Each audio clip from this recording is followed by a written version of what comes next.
In this video, I'm gonna talk about Sea of Stars.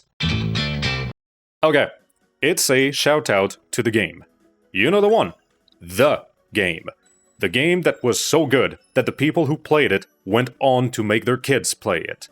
And with good reason. I didn't really want to open up in that way, but sometimes the plain facts have a knack of just crashing right through the front door like that. Serves as a good icebreaker at the same time, so we can call it a double whammy. Why was the game so good? I like to think that it's because it did away with the random encounters. It gave a little more control over the flow of the fight.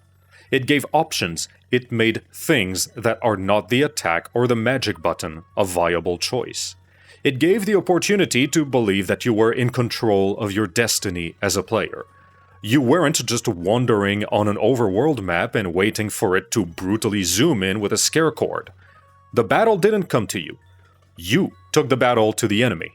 It boggles my mind that the mechanic didn't become any more frequent in its full incarnation. Even long after the game had come out, other games in the genre remained conservative. It was like they were afraid to copy the new thing. Eventually, the idea of putting monsters onto the overworld map survived, and that allowed for gameplay initiatives like getting a free turn if you ran into somebody from behind, but the meat and potatoes remained largely sacrosanct. You had your turn, your enemy then had their turn, one at a time, no pushing, no shoving. Final Fantasy did something interesting with the active time battle system, and props to them for going away from tradition, but overall, the average JRPG experience felt like something too abstract to be dynamic. There was no tension when the image in my mind was that of a horrible monster politely inviting the protagonist and his friends to launch all of their attacks first. That feeling of disconnection can be epitomized in one simple anecdote. 20 years ago, I was playing a JRPG on whatever gaming console. My father walked in, looked at the TV for a couple minutes, and then he angrily asked why nobody in the game was trying to dodge the attacks coming at them. For the life of me, I was never able to explain it to him. The abstraction was just too much. What happened on the TV and what was implied to be going on in the game world were so far apart from one another that it felt like a self-parody. Two groups of people standing in front of each other, with one of them running forward and throwing a punch once in a while. I realize that I'm talking about this while, at the same time, displaying footage of two groups of people who stand in front of each other while one of them takes a swing once in a while. So, where's the click? Where's the point at which the fight in an RPG actually resembles how it would have gone under real circumstances? I put it at the fight happening in the same place as where you move. There's no transition to some battle area out in the killing fields or anything like that. You run around some area, you find monsters, and the battle happens right there where you stand.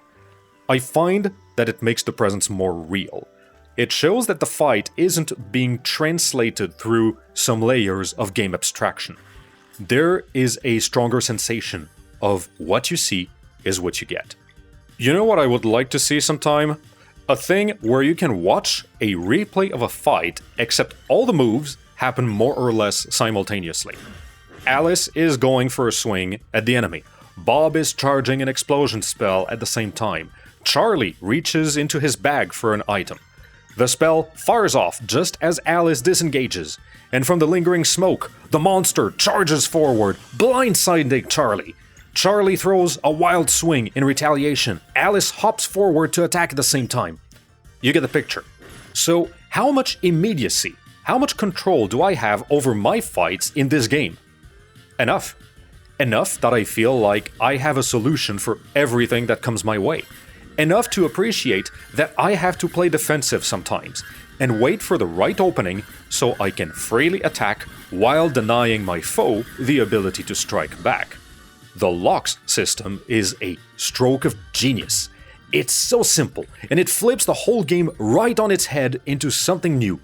Hit all the locks with the right attack type, and you've just staggered the enemy out of his special move. That's it. All it takes is a seemingly tiny little thing like this, and so many options open up all of a sudden. And then you throw in the elemental boosted attacks, and the fact that regular attacks recharge your magic meter. You can't just blindly bum rush the fights with your head down.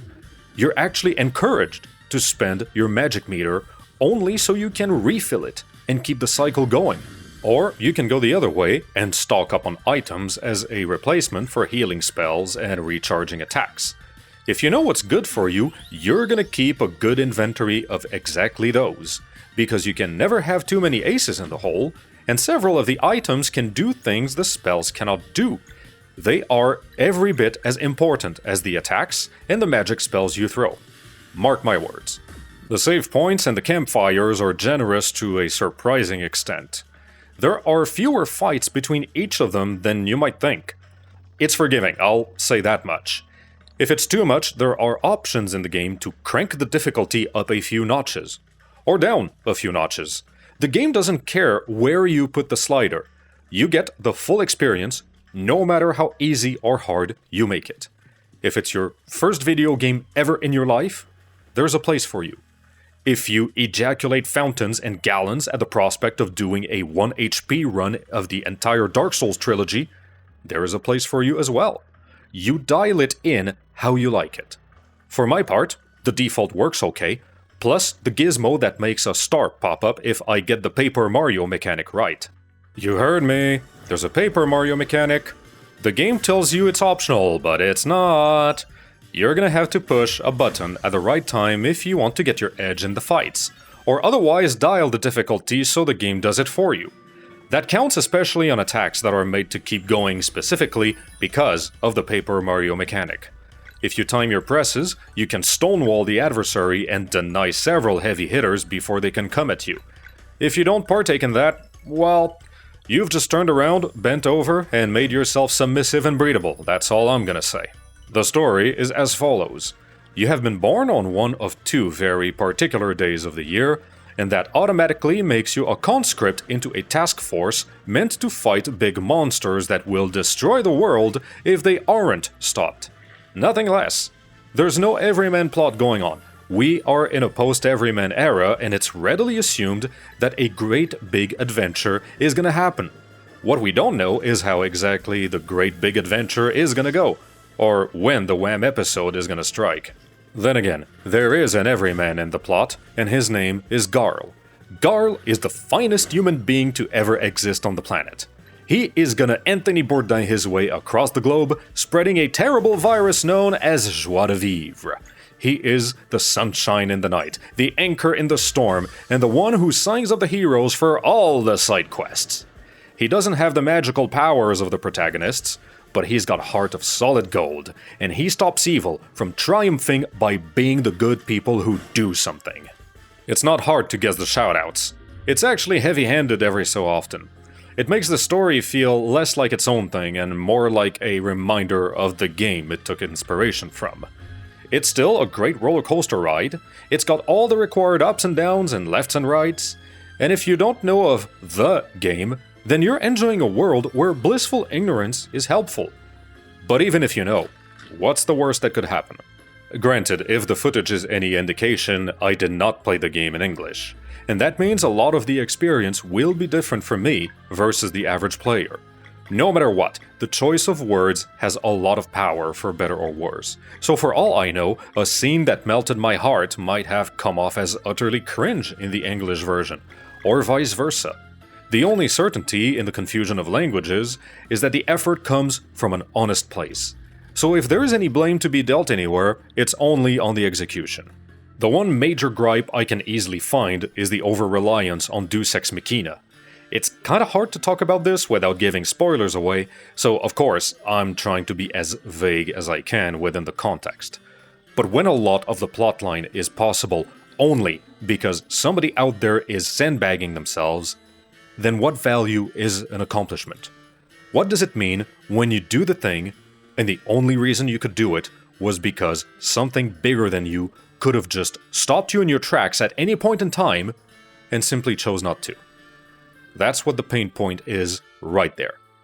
If there are any complaints about the story, I'm willing to bet that it's based on exactly that impression. In these moments, you don't feel like a hero. You feel like a pawn being moved across the board. This game is certainly going to get compared to the shoulders of the giant it rides on. That's gonna happen in good or in bad faith. The expectation is that the rider at least makes it well above the giant's top of the head. More than that, it's expected that the rider will do honor to the giant by being a bit of a giant itself. It's got to demonstrate that it is worthy of the shoulders it has chosen. When you choose a legend for a giant, you have to be a little legendary yourself.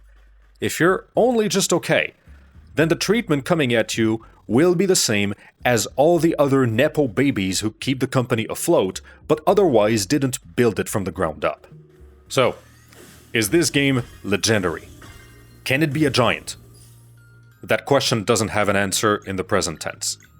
The biggest test of them all is the test of time, and it's the one that stands as the final exam for all video games. There's no way to accurately predict if a game is going to be remembered as just good, or great, or incredible, or as a classic, or even as an icon of influence for the generations to come. Only hindsight is 2020. How many games, in hindsight, are remembered as a great game nobody played? How many games are remembered because everyone bought and played it, though not because the game was great, but because it was all there was at the time? I think it says something when I come from a position of general dislike for JRPGs, and yet I picked this one up and I have the hardest time in the world putting it down. I spent north of 40 hours getting from start to finish with all the side quests, and even though it took me a few weeks to get there, it felt as if it took me only a couple of days, gone too soon. I don't have a crystal ball, but I dare put forth that the signs are positive. And if things keep going the way they do, then the trend line could very well reach for the stars.